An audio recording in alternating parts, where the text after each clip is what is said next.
লম্বা লম্বা চাপদারি ছিল কি ছিল না?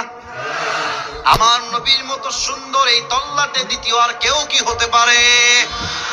চাঁদের চেয়ে সুন্দর তুমি, নবী আমার কামলিওয়ালা, দো জাহানের বাদশা তুমি, প্যারা নবী সাল্লি আলা, দো জাহানের বাদশা তুমি, প্যারা নবী সাল্লি আলা, চাঁদের চেয়ে সুন্দর তুমি, নবী আমার কামলিওয়ালা। সুবহানাল্লাহ পড়বেন না?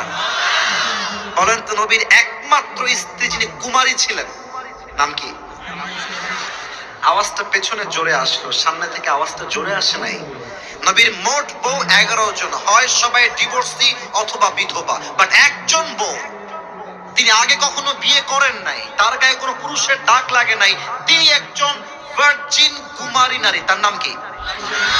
রাদিয়াল্লাহু তাআলা আনহা। উনি বলতেন, মাগরিবের নামাজের পরে যখন আল্লাহর হাবিব আমার ঘরে প্রবেশ করতেন, মনে হতো আকাশের চাঁদ আমার ঘরে প্রবেশ করেছে।